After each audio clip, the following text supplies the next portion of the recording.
చేరొచ్చిన మీ అందరికీ యేసుక్రీస్తు నామమున వందనాలు చెల్లించుకుంటున్నాం. చాలామంది రాలేదు, మరి కొందరు ఊరు వెళ్ళి ఉంటున్నారు. ఎనీవే, మరొక్కసారి వాక్యాన్ని ధ్యానించడానికి దేవుడు ఇచ్చిన నడిపింపును బట్టి ఆయనకు నా హృదయపూర్వకమైన కృతజ్ఞతలు చెల్లించుకుంటున్నాను. మనం మాట్లాడుతున్నట్టుగా పోయిన వారం సమరయుడి యొక్క అక్కర ఏంటి? అతనిని పూట కూలి వాని ఇంటికి తీసుకుని వెళ్ళి అతను పరామర్శించడం. ఏ విధంగా పరామర్శించినాడంటే, అయ్యా బాబు, నేను చెప్పేది సత్యమే, నేను మాట్లాడేది సత్యము, నేను వెళ్ళకపోతే ఆదరణకర్త మీ యొద్దకు రాడు, నేను వెళితే అతను మీ యొద్దకు వస్తాడు అని ఆ పూట కూలి ఇంటి వాని యొద్దకు తీసుకుని వెళ్ళి ఆ పడి ఉన్న వాణిని పరామర్శిస్తుంటున్నాడు. అది చెప్పి సంఘమునకు శిరస్సై ఉంటున్న ఆయన ఏమవుతున్నాడంటే, మృతుల నుండి లేచుటలో ఆది సంభూతుడై ఉంటున్నాడు. అంటే చనిపోయి సమాధి చేయబడి ఆయన వెళుతానన్నాడు. వెళ్ళి సమాధి చేయబడి తిరిగి 3వ రోజు లేచి ఆ సమరయుడి యొక్క బాధ్యత ఏ విధంగా చూపించాడు ఎట్లంటే, లేచిన మరనాడు వచ్చి కృపను సత్యమును సంపూర్ణంగా ఇస్తున్నాడు. ఎవరికి? ఆ పూట కూలి ఇంటి వానికి ఇస్తుంటున్నాడు. అయ్యా, తద్వారా నేను చనిపోయి సమాధి చేయబడి తిరిగి లేయడము ద్వారా సంపూర్ణమైన కృప సత్యమును సంపూర్ణంగా ఉంటున్నది. అది వానికిచ్చి వానిని ఏమి చేయమంటున్నాడు? పరామర్శించమంటున్నాడు. హల్లెలూయా. ఆ పూట కూలివాడు అతనిని పరామర్శిస్తూ, ఈ కృపతోనూ సత్యముతోనూ పరామర్శిస్తూ కొన్ని ఖర్చు పెడుతుంటున్నాడు. ఏంటి ఖర్చు? అతనికి కొన్ని ఖర్చులు చేస్తున్నాడు. ఆ ఖర్చు ఏంటంటే ఆత్మ వరములు, ఆత్మ ఫలాలు ఖర్చు పెడుతుంటున్నాడు. హల్లెలూయా. ఆ పూట కూలివాడు చేసిన ఖర్చుకు గాను ఆ ఖర్చును మనమును సరైన రీతిలో వాడబడుతున్నప్పుడు, హల్లెలూయా, ఆయన మనకిస్తున్న మాట ఏంటంటే, నేను మరలా వచ్చినప్పుడు అది నీకు తీర్చేదనునని అతనితో చెప్పేదను. హల్లెలూయా. నువ్వు ఏం ఖర్చు పెడతావో ఖర్చు పెట్టు. ఆ ఖర్చును వాడుకుంటున్న మనము, ఆ పడి ఉన్నవాడు మనము ఏదైతే సరైన రీతిలో వాడుకున్నామో వాడుకున్న దానికి ఒక రోజు వచ్చి లెక్క అడుగుతాడు. అయ్యా బాబు, అతడు నీకు కొన్ని పూట కూలేవాడు, నేను ఖర్చు పెట్టావు, దాన్ని నువ్వు వాడుకున్న దాన్ని ఏమి చేసావని లెక్క అడుగుబోతుంటున్నాడు. మరలా వచ్చి తీరుస్తాడు. ఓకే, ఇప్పుడు ఆ పూట కూలివానికి ఏ రీతిలో తీరుస్తాడో చూద్దాం. ఏ రీతిలో తీరుస్తాడు ఎట్లంటే, ఈ వాక్యం ఒకటి చదువుతాం. రోమీయులకు రాసిన పత్రిక 8:11 త్వరగా.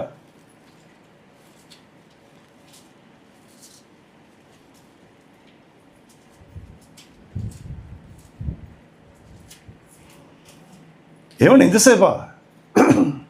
మృతులలో నుండి యేసు లేపిన వాని ఆత్మ మీలో నివసించిన ఎడల, హల్లెలూయా, నేను వెళ్ళుట మంచిది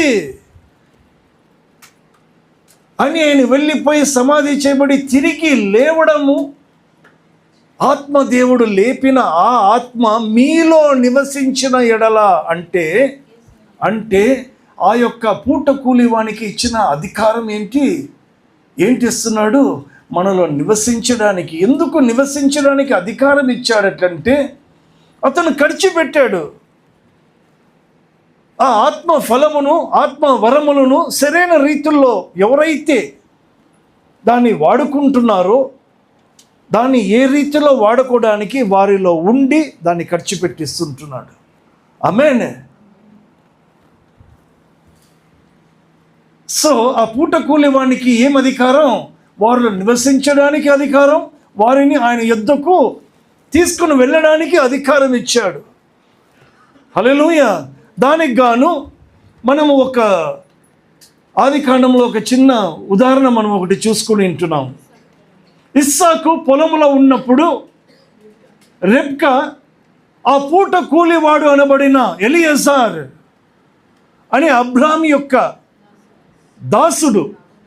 అబ్రాహాము తండ్రి అయిన దేవునికి సాదృశ్యము, అతను దాసుడైన ఎలియాజార్ పూట కూలివానికి సాదృశ్యము, రెబ్కా సంఘానికి సాదృశ్యము, ఇస్సాకు వచ్చి క్రీస్తుకు సాదృశ్యం. హల్లెలూయా. ఆ ఇస్సాకు తండ్రి ఇంట్లో లేడు, ఈ యొక్క మామగారి ఇంట్లో లేదు. యేసు ప్రభు వారు కూడా పరలోకంలో ఉన్నాడు, ఈ భూలోకంలో ఉన్నాడు. మధ్య ఆకాశములో ఇస్సాకు వలె ఆయన ఉన్నప్పుడు ఆ పూట కూలివాడని పడుతుంటున్న ఎలియాజార్ ఆ ఆత్మ దేవునికి ఇచ్చిన అధికారం ఏంటంటే రెబ్కా అనబడుతున్న సంఘాన్ని ఆయన యొద్దకు తీసుకుని వెళ్ళడం. హల్లెలూయా.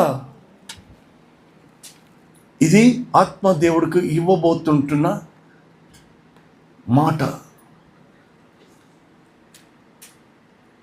మన వరకు వచ్చినప్పుడు మనం ఏమి చేయాలి? ఇప్పుడు మన కథ ఏంటి? మనం ఏమి ఖర్చు పెట్టుకుంటున్నాం, ఏమి వాడుతున్నాం, ఎంతవరకు వాడుతున్నాం, ఏంటి మన జీవితం అనేది ఇప్పుడు లెక్క. అందుకు గాను లూకా 10:36 కాగా దొంగల చేతిలో చిక్కిన వానికి ఈ ముగ్గురిలో ఎవడు పొరుగువాడని నీకు తోచుచున్నది అని యేసు అడగగా అతడు అతని మీద జాలి పడినవాడే అనెను. ఎవరంట? అతని మీద జాలి పడినవాడే. అతడు ఎందుకు జాలి పడాల్సి వచ్చింది? ఎందుకు జాలి పడ్డాడు? ఆ సమరయుడు ఆ దొంగల చేతుల్లో చిక్కుకున్న వాడి మీద జాలి ఎందుకు చూపించాడటంటే అతను ఆత్మీయ స్థితిలో కొర ప్రాణముతో పడి ఉన్నాడు. హల్లెలూయా. నువ్వు నిశ్చయముగా సత్యదు అంటే ఆత్మీయంగా సచ్చి ఉన్నాడు. యెరూషలేము నుంచి యెరికోకు దిగిజారిపోతుంటున్నాడు. ఆ దిగిజారిపోతుంటున్న ఆత్మీయంగా కొర ప్రాణములతో పడి ఉన్న వాని మీద జాలి పడి పూట కూలి ఇంటివానికి చేర్చి ఉన్నాడు. ఎందుకయ్యా బాబు నువ్వు ఎలా జాలి చూపించావు అంటే అతడు పడి ఉన్న చోటకు వచ్చి అతనిని చూచి అతని మీద జాలిపడి దగ్గరికి పోయి అతను గాయంలోనూ కట్టి అతని మీద అతని వాహనాల మీద ఎక్కించుకొని అతను పరామర్శించి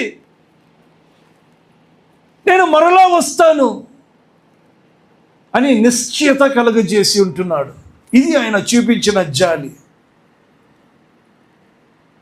ఇప్పుడు మన పొరుగువాడు యేసే అయితే నీ పొరుగువాడిని నువ్వు ఎలా ప్రేమించగలుగుతున్నావు? నేను ఎలా ప్రేమించాలి? అర్థమవుతుందండి? ఇప్పుడు కథ మనది. ఆ పడి ఉన్నవాడు ఏమంటున్నాడు?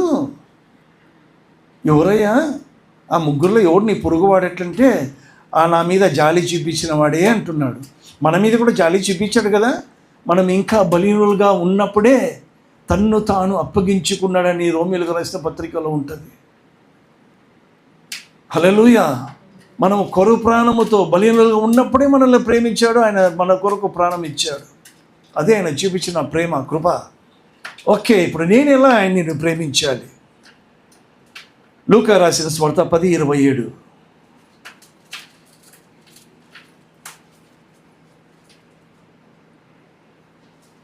అతడు నీ దేవుడైన ప్రభువును నీ పూర్ణ హృదయముతోను నీ పూర్ణ ఆత్మతోను నీ పూర్ణ శక్తితోను నీ పూర్ణ వివేకముతోను ప్రేమింపవలననియు నిన్ను వలె నీ పొరుగువానిని ప్రేమింపవలననియు వ్రాయబడి ఉన్నదని చెప్పెను. హల్లెలూయా.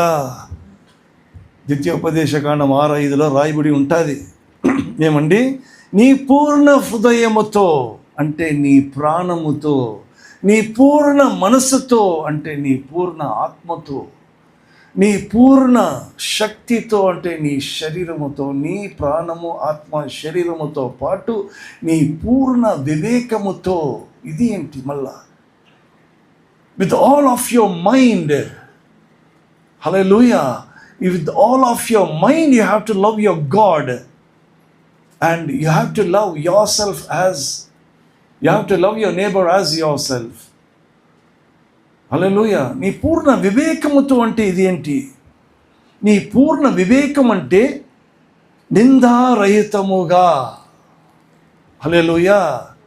Remain, be still, let your love be complete, be in your mind. Hallelujah. అది మీరు చూడాలనుకుంటే తెస్సలోనికి రాసిన మొదటి పత్రిక 5:23 ఉంటుంది.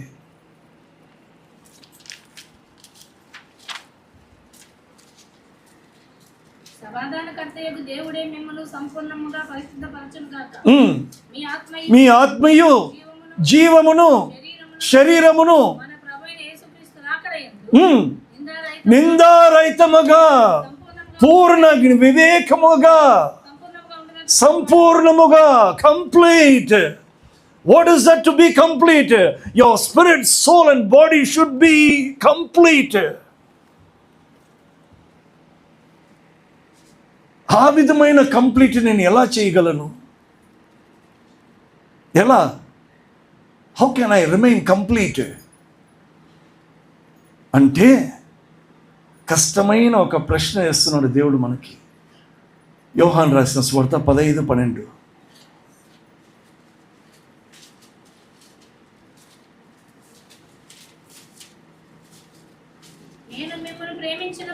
నేను మిమ్మల్ని ప్రేమించిన ప్రకారము మీరు ఒకరిని ఒకడు. అమ్మా, ఇది అయ్యే పనేనా? ఏమండి అనూప్ గారు, ఆయన మనల్ని ప్రేమించిన ప్రకారం మనము ఇతరులను ప్రేమించడమంట. ఆయన మనల్ని ఎలా ప్రేమించాడు? ఒక దరిద్రుడు కొర ప్రాణముతో పడి ఉన్నాడు. I repeat again. ఒక దరిద్రుడు కొర ప్రాణముతో పడి ఉన్నప్పుడు ఒక ధనవంతుడు వచ్చి ఆ దరిద్రుని చూచి తన ధనవంతుని అతనికిచ్చి తన దరిద్రతను తీసుకున్నాడు. అది ఆయన చూపించిన ప్రేమ. హల్లెలూయా. అంటే మనకు జ్ఞాపకము చేసుకుంటున్నాడు, నీ స్థితి ఏంటి? You to be complete, but how you can become complete? You were not completed unless and until I showed mercy on you. నువ్వు దరిద్రుడివి. హల్లెలూయా. నువ్వు దొంగల చేతుల్లో చిక్కుకున్నవాడివి. అలాంటి దరిద్రుడైన నీ స్థితిని ధనవంతుడైన నేను నీ కోసం నేను ఏమయ్యాను? దరిద్రుడైపోయి నిన్ను ధనవంతుడు చేశాను. అది నేను చూపించిన ప్రేమ.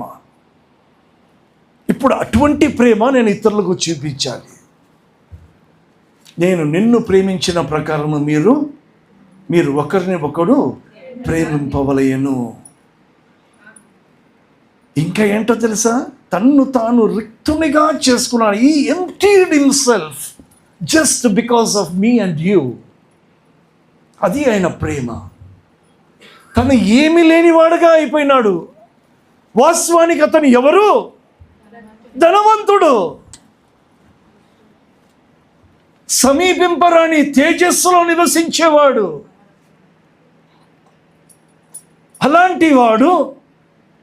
అలాంటి ధనవంతుడు దరిద్రుడిని ప్రేమించాడు. అప్పుడు అతను వృక్షునిగా చేసుకున్న ఈ emptied himself coming to this very point. నేను ఏ రీతిలో పూర్తిగా ఉన్నాను, ఏ రీతిలో నేను వృత్తినిగా ఉన్నాను అనేది ప్రశ్న. దేంట్లో నేను నిండి ఉన్నాను, దేంట్లో నేను నిండి ఉండకూడదు. హల్లెలూయా. అందుకు గాను లూకా రాసిన సువార్త 9:23. నేను ఏంటి? నా కోసం ఆయన వృత్తినిగా అయినప్పుడు నేను ఎలా ఉండాలి?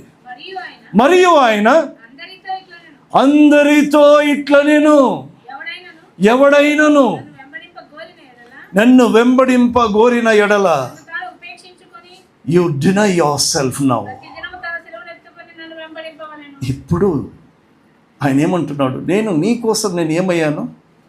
కమాన్, నేను నీ కోసం నేను దరిద్రుడయ్యాను, నీకు ధనవంతుడుగా నిన్ను చేశాను. నీలో నాకు ఇప్పుడు ఏం కనపడాలి? కమాన్, నా ధనము నీలో కనపడాలి. నువ్వు అనేది తీసివేయాలి. ఐ రిపీట్ అగైన్, నేను ధనవంతుడు, నువ్వు దరిద్రుడివి. కానీ నీ దరిద్రతను నేను తీసుకుని నా ధనమంతా నీకు ఇచ్చాను. ఇప్పుడు నేను నిన్ను చూసినప్పుడు నాకు నా కళ్ళకు నువ్వు ఏం కనపడాలి? కమాన్, నువ్వు ధనవంతుడిగా కనపడాలి. నువ్వు ధనవంతుడిగా కనపడాలంటే నిన్ను నువ్వు ఉపేక్షించుకోవాలి. హల్లెలూయా. ఎప్పుడైతే నన్ను నేను ఉపేక్షించుకుంటున్నానో అప్పుడు పూటకూలివాడు నాలో ఖర్చు పెడతాడు. ఆ ఖర్చు వచ్చి నాలో నిలబడుతుంది. ఆ ఖర్చుని నేను ఖర్చు పెడుతూ సాగిపోతున్నప్పుడు ఫలాలు ఫలిస్తాను.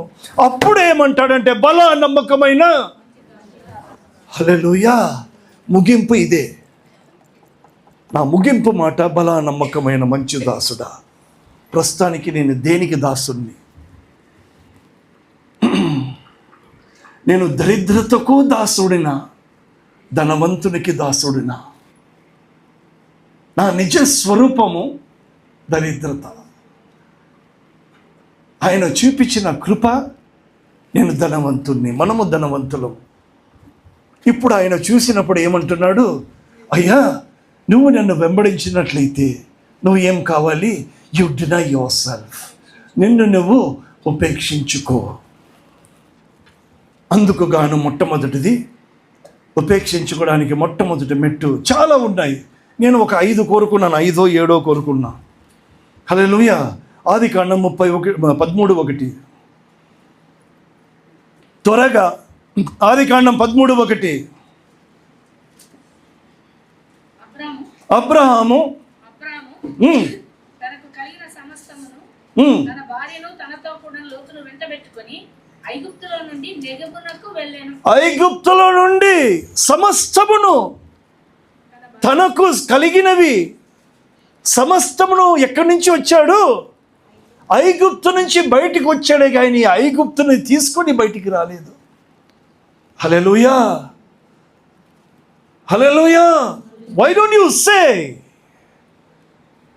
ఐగుప్తు నుంచి బయటికి ఎలా వచ్చాడు? ఐగుప్తులకు సంబంధించినవి తీసుకుని రాలేదు కానీ తనకు కలిగిన సమస్తాన్ని తీసుకుని బయటికి వచ్చాడు.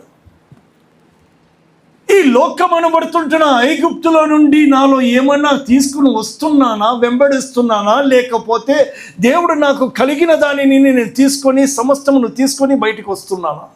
అది ఒక మొట్టమొదటి ప్రశ్న. హల్లెలూయా. ఏమో చాలా తల ఊపుతోంది. ఓకే, ఐగుప్తులో ఉంటున్న ధనమన్నీ వీళ్ళ ఇంట్లో ఉన్నింది. ఏమయ్యా నాగేంద్ర, అవునా? ఎవరికి సంబంధించినది? ఐగుప్తుకు సంబంధించినది.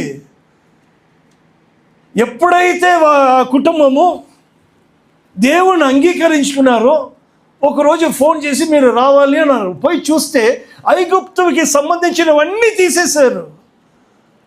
వారికి కలిగినది మాత్రమే బయటికి వచ్చారు. నన్ను నేను రుక్తునిగా, నన్ను నేను ఉపేక్షించుకోవడానికి మొట్టమొదటి మెట్టు అది. రెండవ మెట్టు మార్కు 6:31.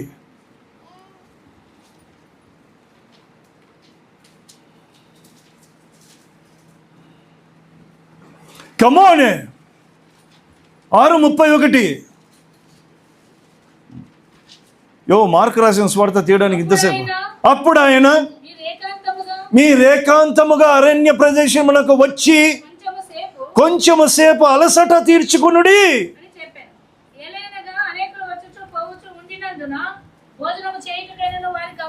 ఎవరండి వీరు? వచ్చి పోచున్నవారు? మనము ఏమంటారు ఇది,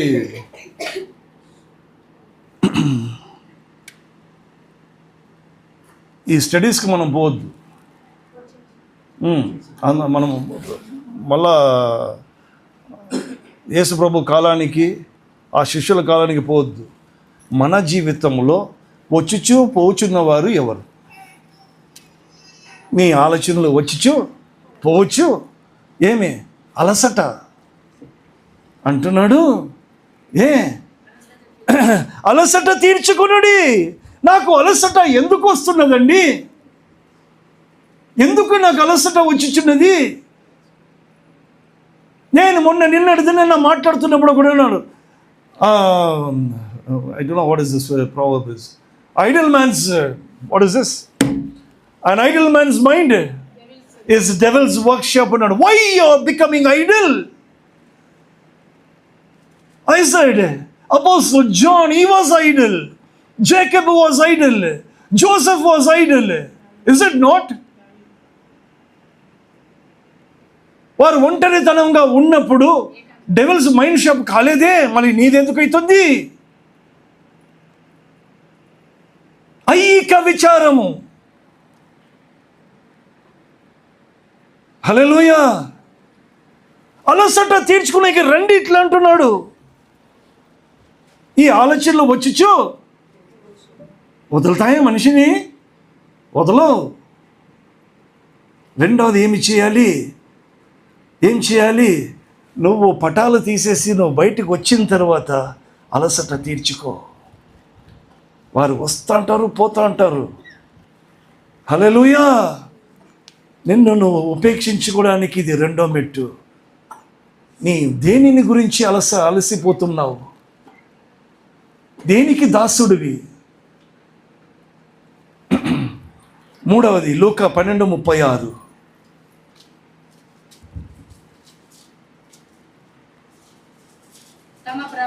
తమ ప్రభువు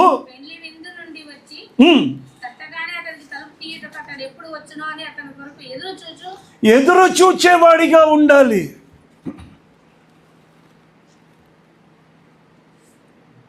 నిన్న ఆడిటర్కి ఒక ఫోన్ చేసాం. ఫోన్ చేస్తే, సార్ మా ఎస్ఆర్ అయిందా లేదా అని అడిగితే, అమ్మా కొంచెం ఎదురు చూద్దాం అన్నాడు. దేనికి సార్ ఎదురు చూడాలి అని నిర్మల అడిగింది. డిఏ పడుతుందంటమ్మా, దాంట్లో అది కలిపి చేసేస్తాను. దేని కొరకు ఎదురు కదా? మళ్ళా నిన్న ఒకరికి ఫోన్ చేసి, డిఏ పడిందా? పడినట్టే అనిందంట. ఇప్పుడు మేమేం చేయాలో తెలుసా? ఈరోజు సాయంకాలం పోయి పడిందంట కదా సార్, చేశారా అని అడగాల. ఎంత ఎదురు చూపు డిఏ కొరకు.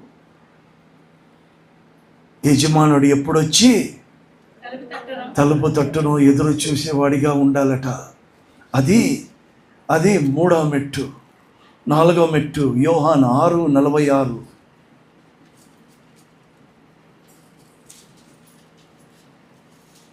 దేవుని యొద్ద నుండి వచ్చిన వాడు తప్ప మరి ఎవడునూ తండ్రిని చూచి ఉండలేదు. 6:46 సారీ 6:43. అందుకు యేసు మీలో మీరు నిజంగా మనసాక్షికి మీరే మాట్లాడుకుని ఎంతమంది సనుక్కుంటున్నారో చెప్తారా?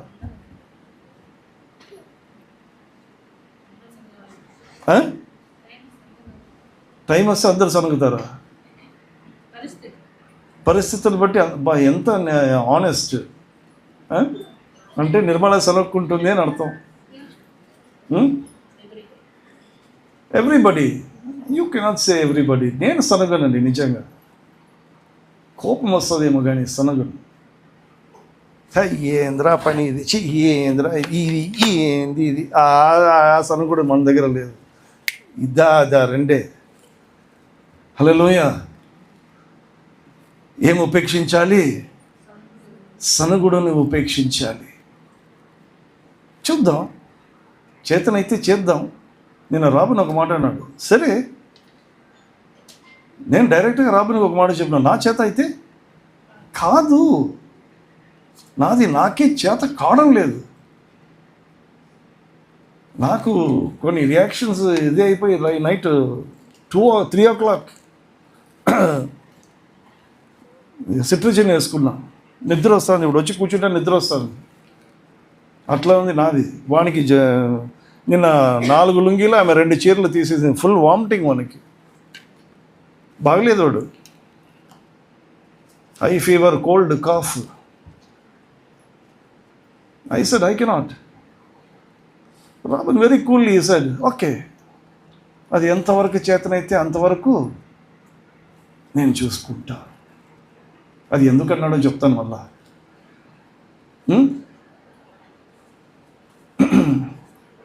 సనగకోవడం లేదే. సనక్కున్నావు రాబిన్? నో సనగుడు. అయితే ఓకే, లేదంటే వేరే next side there is plan B, plan C. That is do something.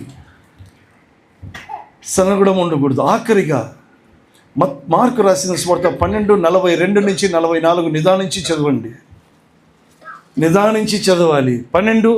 Mark 12:42-44. ఒక బీద విధవరాలు వచ్చి 2 కాసులు వేయగా ఆపమా. ఇది దినారములు కాదు. ఏంటివి? దినారం ఏంటి? ఆయన చనిపోయి సమాధి చేయబడి తిరిగి లేచి మరునాడు వచ్చి 2 దినారాలు ఇచ్చినాడు. ఆ 2 దినారాలకు గాను మనం ఏమని ధ్యానించాం? ఆ 2 వచ్చి సంపూర్ణమైన కృప, సంపూర్ణమైన సత్యమని వాటిని మనం నిర్ణయించాం. మరి 2 కాసులు ఏంటి అంటే, నిన్న ఒక మర్మము నాకు దేవుడు చూపించాడు. ఏంటో తెలుసా? దినారం అనేది silver coins. It is a silver coins, where as the mince, కాసులు రాగిదైనా ఇత్తడైనా ఉంటుందంట. ఈ రాగి ఇత్తడి దేనికి సాదృశ్యమో తెలుసా? ప్రభువా, నా పాపానికి పరిహారము చెయ్యి అని వేయడం అంట. వా, వాట్ ఐ రిపీట్ అగైన్, ఇది ఆ సిల్వర్ దినారం, ఒక్క దినారానికి దేనికి తగలదట్ట ఇది. ఇట్స్ అ వెరీ స్మాల్,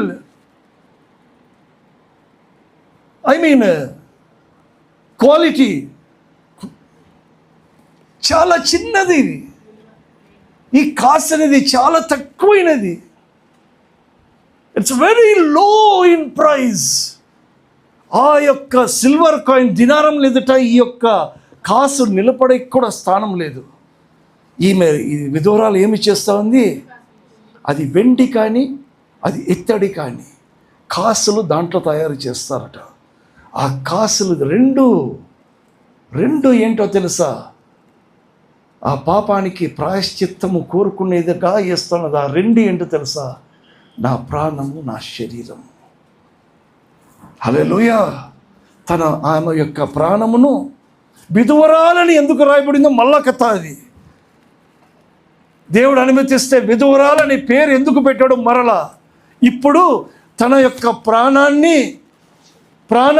శరీరాన్ని అట్లా వేస్తే కింద భాగంలో దేవుడిస్తున్న మాట ఏంటో చూడండి, చదవండి. ఇప్పుడు వారందరూ తమకు కలిగిన సమృద్ధిలో నుండి వేసిరి, కానీ ఈమె తన లేమిలో తనకు కలిగినదంతయు అనగా తన జీవనమంతా వేసుంటున్నది. ఏమి జీవనమంతా? ఆమె యొక్క ప్రాణము, ఆత్మ, శరీరము, తన జీవం అంతా దాంట్లో వేసి ఉంటున్నది. హల్లెలూయా. వాళ్ళకి కలిగిన సమృద్ధిలో వీళ్ళు వేస్తే, ఈమెకు కలిగిన లేమిలో నుండి తన జీవమునే వేసి ఉంటున్నది. అది ఉపేక్షించుకోవడం అంటే. Hallelujah. She emptied herself. She said, I'm not a silver coin. నేను దినారము కాదు. ఆ దినారములో బ్రతుకుతున్న దానిని, ఆ దినారము నన్ను బ్రతికిస్తుంటున్నది. నేను విధవరాలిని, నువ్వే యజమానుడివి, నా పెళ్లి కుమారుడివి. ఇంకా అర్థాలున్నాయి. హల్లెలూయా. నేను ఎవరు? నేను కాసుని, దినారం అయితే కాదు. ఇదిగో ఇవి రెండే వేస్తున్నా నీ ఇష్టం అంటే అయ్యమంటున్నాడు, జీవమునే ఇచ్చేసావమ్మా నాకు. అది ఉపేక్షించుకోవడం. ఇప్పుడు నా దగ్గర ఉండేది ఏంటి? హల్లెలూయా.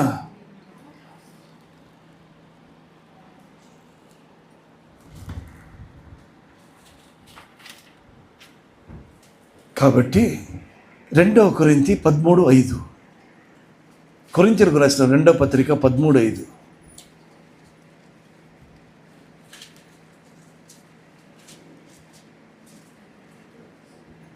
Examine your self.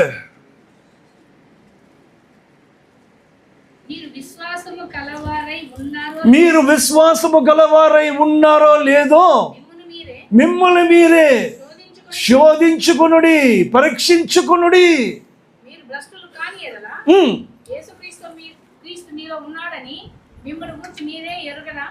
హల్లెలూయా, హల్లెలూయా. మిమ్మల్ని మీరే పరిశోధించుకొనుడి. 7వది ఏంటో తెలుసా? లూకా 9:23 2వ భాగం. తన్ను తాను ఉపేక్షించుకొని ప్రతి దినము తన సిలువని ఎత్తుకొని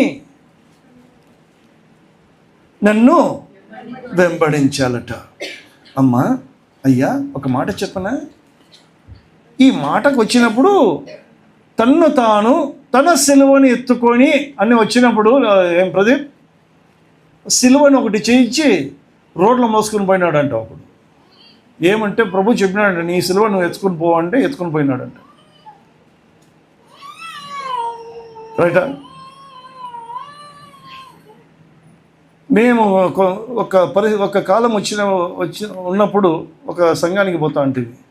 ఆయన ఏం చేసినాడో తెలుసా? మాకు మేకలు ఇచ్చి సుత్తినిచ్చి ఆ సిలువకు మేకలు కొట్టన్నాడు. నేను, నిర్మల, ఆలెన్, అమల, విజయ్ మేము మేకలు కొట్టామన్నాం. మేకలు కొడితే ఏమర్థం? ఆయన మళ్ళా సిలువ వేసినట్టే. నేనెందుకు కొడతా? కొట్టమన్నాడు. మాట్లాడలేదు. మాట్లాడకపోతే పో అని బయటకు వచ్చేసాం. కొంతమంది సిలువని చేసి ఎత్తుకుని పోమంటే ఎత్తుకుని పోతున్నారు రోడ్లు అందరికి చూపించుకొని. సిలువని మోసుకో, తన సిలువను తను మోసుకోవాలంటే అర్థం ఏంటి? మీ రక్షణను మీరు మొయ్యాలి. ఆ సిలువలో దేవుని యొక్క శక్తి ఉన్నది. 1 కొరింథీ 1:18.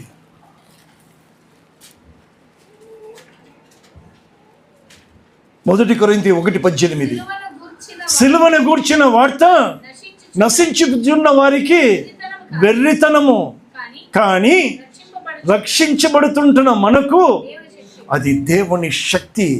ఆ యొక్క దేవుని శక్తిని తన్ను తాను ఉపేక్షించుకొని ప్రతి దినము దేవుని యొక్క శక్తిని మోసుకుంటూ వెంబడించాలి. ఆ దేవుని శక్తి నా పట్ల ఎలా ఉన్నది? ఫిలిప్పీయులకు రాసిన పత్రిక 2:12-13. ప్రతిదినము 2:12-13. కాగా నా ప్రియులారా, విధేయులై ఉన్న ప్రకారము నా ఎదుట ఉన్నప్పుడు మాత్రమే కాకుండా మరి ఎక్కువగా నేను మీతో లేని ఈ కాలమందు భయముతోనూ వణుకుతోనూ మీ సొంత రక్షణను ఎత్తుకొని మోసుకొని. హల్లెలూయా. నేను ఉన్నప్పుడు మాత్రమే కాదు, మీరు ఆదివారం మందిరానికి వచ్చినప్పుడు మాత్రమే కాదు, నేను లేనప్పుడు అంటే మీరు ఇంటికి వెళ్ళాక కూడా భయముతోనూ వణుకుతోనూ మీ సొంత రక్షణను, ఆ దేవుని శక్తిని ఏమి చేయాలి? భయముతోనూ వణుకుతోనూ కొనసాగింప చేయాలి, దానితో వెంబడించాలి. హల్లెలూయా. నేను రుక్తునిగా చేసుకొని నన్ను నేను ఉపేక్షించుకొని ఆయనను వెంబడించాలి. మనం మాట్లాడుతున్న అంశాలు ఏంటో తెలుసా? సమరయుడు ఎందుకు జాలి చూపించాడు? సమరయుడు జాలి ఎలా చూపించాడు? 3వది, నీ పొరుగువాడు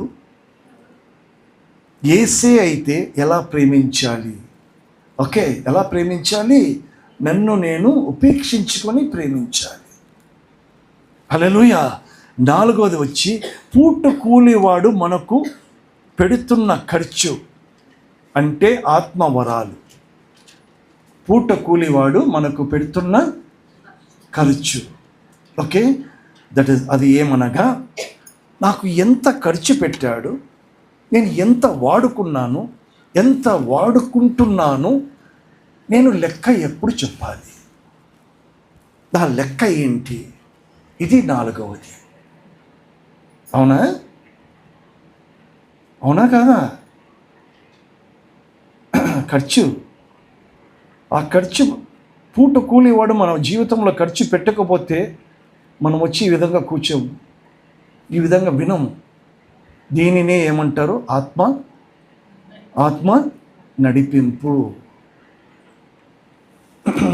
అంటే ఏదో ఖర్చు పెడుతున్నాడు. ఏం ఖర్చు పెడుతున్నాడు? ఎంత ఖర్చు పెడుతున్నాడు? నేను ఎంత వాడుకుంటున్నాను? నేను ఇలా లెక్క ఏంటి? ఇది 4వది. మొట్టమొదటిది ఈ 4వ దీంట్లో ఒక పాయింట్ ఏంటంటే రోమిలకు రాసిన పత్రిక 12:3. త్వరగా ఇక్కడి నుంచి మళ్ళా వచ్చే వారం నేను రిపీట్ అవుతాను. తాను ఎంచుకొనదగిన దానికంటే ఎక్కువగా ఎంచుకొనక దేవుడు ఒక్కొక్కనికి విభజించి ఇచ్చిన విశ్వాసము పరిమాణము చొప్పున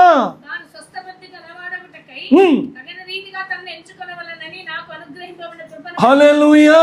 ఒక్కొక్కనికి విభజించి ఏమిచ్చిన్నాడు? విశ్వాసం అనే పరిమాణం ఇచ్చిన్నాడు. బాగా వినాలి. ఒక్కొక్కరికి ఒక్కొక్క విధమైన విశ్వాసము పరిమాణము చెప్పిన వాళ్ళకి తగినట్టుగా వాళ్ళకి ఏమిచ్చాడు? ఇచ్చాడు. ఓకే, 4-5 అట్లే చదువుమా. ఒక్క శరీరములో అనేక అవయవములు ఉండినట్లుగా ఉండదు, మనము ప్రత్యేకముగా హల్లెలూయా. మనందరము కలిస్తే సంఘము అంటారు, శరీరము అంటారు. కానీ అందరూ ఒకే పని చేస్తున్నామా? లేదు. నేను ఈ పని చేస్తే, రాబన్ ఆ పని చేస్తే, ప్రదీప్ ఆ పని చేస్తే, అనుక ఆ పని చేస్తే, ఒక్కొక్కరు ఈ అమల, మేరీ, మీరు వాళ్ళ పనులు చేసుకుంటున్నారు. ఎలా చేస్తున్నారు? వారికి విశ్వాసము పరిమాణము విభజించినందును బట్టి. ఓకే, ఇక్కడ దాకా లెట్ us బీ క్లియర్. ఇప్పుడు మీరు చేయబోతున్న మనమందరము ఎవరు? ఓకే, ఆ విశ్వాసమును తీసుకొని ఆయన పెడుతున్న ఖర్చులో సాగిపోతున్నాం. మనమందరము ఎవరు? మార్కు రాసిన సువార్త 16:15-20 2 మాటలు చెప్పి ముగిస్తానండి. మార్కు రాసిన సువార్త 15:15 నుండి 16:15. మరియు మీరు సర్వలోకమునకు వెళ్ళి సర్వ సృష్టికి సువార్త ప్రకటించుడి. నమ్మి బాప్తిసం పొందినవాడు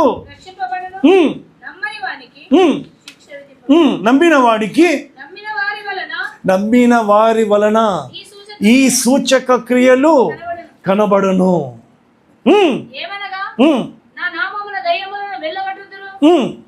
కొత్త భాషలు మాట్లాడుదురు, పాములను ఎత్తి పట్టుకుందురు, మరణకరమైనది ఏది త్రాగినను అది వారికి హాని చేయదు, రోగుల మీద చేతులు ఉంచినప్పుడు వారు స్వస్థత పొందుదురు. ఇంకా ఇలాగ ప్రభువైన యేసు వారితో మాట్లాడిన తర్వాత వారు లోకమునకు చేర్చుకొనబడి దేవుని కుడిపార్శ్వన ఆసీనుడయ్యను. వారు బయలుదేరి వాక్యం అంతటా ప్రకటించిరి. ప్రభు వారికి సహకారుడై. దీనికి ఇక్కడ అర్థం ఏంటో తెలుసా? ఆత్మదేవుడు సహకారుడై ఉండి వెనువెంట జరుగుతున్న సూచక క్రియలను బట్టి వాక్యాన్ని స్థిరపరిచి ఉన్నాడు. హల్లెలూయా. ఈ సత్యము ఇంగ్లీష్ బైబిల్ చదువుతున్న వారికి ఒక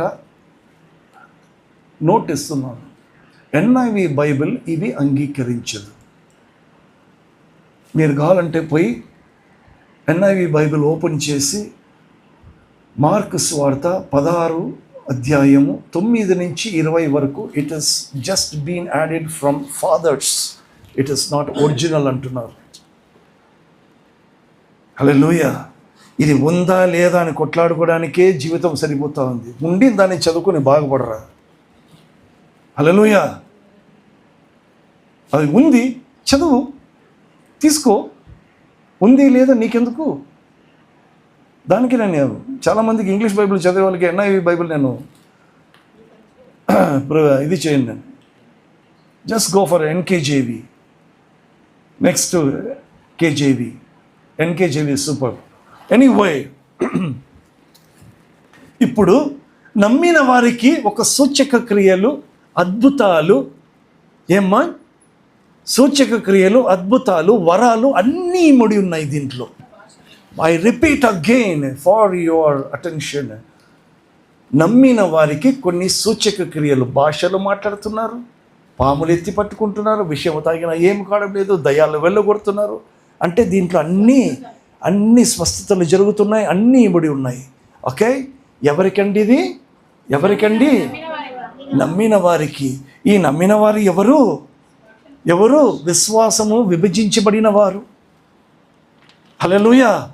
అయితే ఇప్పుడు వద్దాం, పరిచర్య అనేది ఎన్ని రకాలు ఉన్నాయి అని, నానా విధములై ఉన్నాయనేది వరాలు. పరిచర్య నేను మాట్లాడేది what is are the 2 ministries. Okay, Mark రాసిన సువార్త 4వ అధ్యాయం 18, 19 ఇది ఒక పరిచర్య.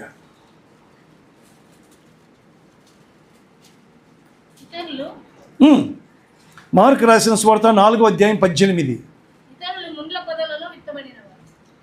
సారీ, మత్తయి రాసిన సువార్త, అద్దాలు చేంజ్ చేయాలి, 4:18. నడిచుచుండగా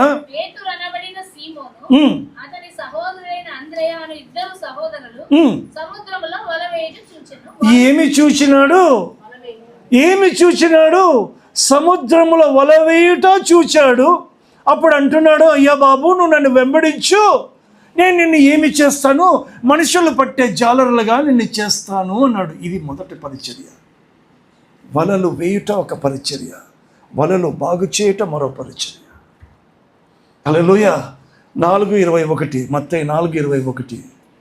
ఆయన అక్కడి నుండి వెళ్ళి జెబెదయి కుమారుడైన యాకోబు, అతని సహోదరుడైన యోహాను అను మరి 2 సహోదరులు తమ తండ్రి అయిన జెబెదయి యొద్ద దోణిలో తమ వలలు బాగు చేసి కొనుచుండగా చూచి వారిని ఊరికే పిలిచాడు. అయ్యా, నువ్వు బాగు చేస్తున్నావు కదా, నువ్వు రా, వచ్చి బాగు చేస్తురా. ఇంకొకరిని ఏమంటున్నాడు? ఎలా చూశాడు? వలలు వేయట చూచాడు. నువ్వు వలలు వేస్తున్నావు, బాగానే వలలు వేస్తున్నావు, వచ్చి మనుషుల మీద వల వేయరా అంటున్నాడు. వల వేసుకుని పడిన చేపల్ని వీడేం చేయాలి? బాగు చేయాలి. ఒకడు వలలు వేయాలి, ఒకడు బాగు చేయాలి. 2 జరగాలి. హల్లెలూయా. ఎలా జరగాలి? ముగిస్తాను. ఈ మాటలు ఊరికే మాట్లాడి నేను చదవను, ముగించేస్తాను.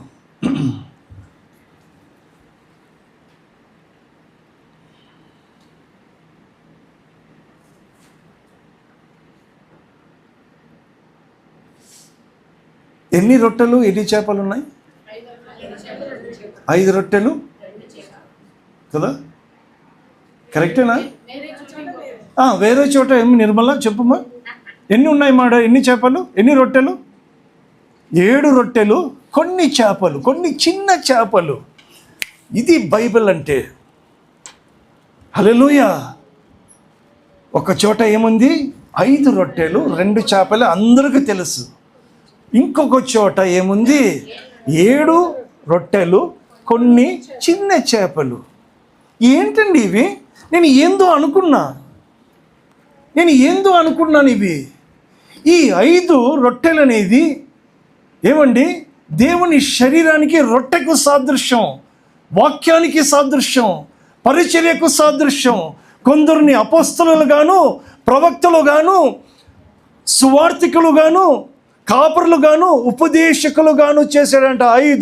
5 మినిస్ట్రీ. హల్లెలూయా. ఇచ్చినవాడు ఎవడో ఒక చిన్నవాడు. ఇంకా ఎవరితో ఏమీ లేదా?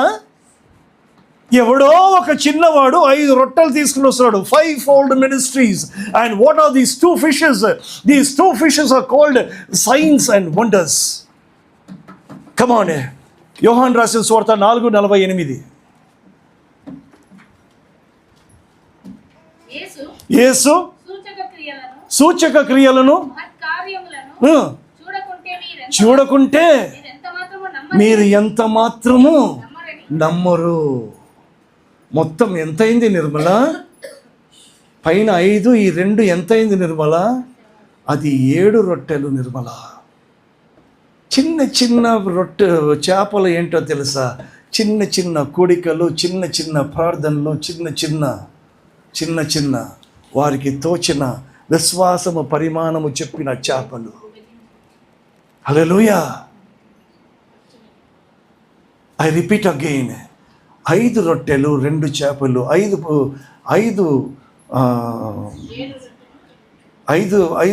5 ministries. ఓకే, అది ఎక్కడ ఉంటుందంటే ఎఫెసీయుల రాసిన పత్రిక 4:13 తెలుగులో, 4:11 ఇంగ్లీష్లో. హల్లెలూయా. 5 ministries and 2 wonders and signs. ఈ 2 కలిపితే 7 అవుతుంది. 7 ప్లస్ చిన్న చిన్న చేపలు. అమ్మ ఒక్క నిమిషం నా పక్క చూడండి. యేసు ప్రభు వారు తలాంతులతో మాట్లాడుతున్నప్పుడు ఎన్ని తలాంతులు ఇచ్చాడు? కమోన్, ఎన్ని తలాంతులు? 5, 2, 1. 5 ministries and 2 signs and wonders. ఒక్కనికి 1. ఆ 1 ఏంటో తెలుసా? నిన్ను నువ్వు ఉపేక్షించుకొని నన్ను వెంబడించు, నిన్ను వలె నీ పొరుగువాణ్ణి ప్రేమించు. వాడు ఏం చేశాడు? దానిని తీసుకుని పోయి పాతి పెట్టాడు. అంటున్నాడు, అయ్యా బాబు, నేను ఉపేక్షించుకోవడానికి కానీ, నా పొరుగువాణ్ణి ప్రేమించడానికి కానీ నా చేత కావడం లేదని దాన్ని పాతి పెట్టాడు. ఓ చెడ్డ దాసుడా అన్నాడు. 5కు 5 చేసిన వాళ్ళు ఫలించారు. 2కు 2 చేసేవారు ఫలించారు. నాకు ఏమి ఖర్చు పెట్టాడు, నేను ఏ రీతిలో ఖర్చు పెట్టుకుంటున్నాను, ఏ విధంగా నా జీవితం సాగిపోతుంది. What is my identity? Hallelujah. ఏమా మమత, అన్ని దానికి జవాబు ఫస్ట్ ఇస్తాను. దీనికి చెప్పు. నాకు ఏమి పూట కూలేవాడు నీకేం ఖర్చు పెట్టాడు? దానిని నువ్వు ఎంత 2కి 2 చేస్తున్నావా, 5కి 5 చేస్తున్నావా, లేకపోతే 1 ఇస్తే 1ని ఏమన్నా చేయగలుగుతున్నామా లేదా? నువ్వు కానీ, నేను కానీ, మనము కానీ. హల్లెలూయా. దీనిని చాలా వివరంగా అర్థాలతో కూడి దేవునికి ఇష్టమైతే, దేవుని చిత్తమైతే మరొక పరిశుద్ధ దినమున దీన్ని ధ్యానించుకుంటున్నాం. హల్లెలూయా. ఇప్పటికీ నన్ను జ్ఞాపకము చేసుకున్నట్టుకై దీనిని చేయడని చెప్పిన దేవుడి మాటలు మన వినికిడికి ఆశీర్వదించి దీవించును గాక. ఆమేన్. ప్రార్థన.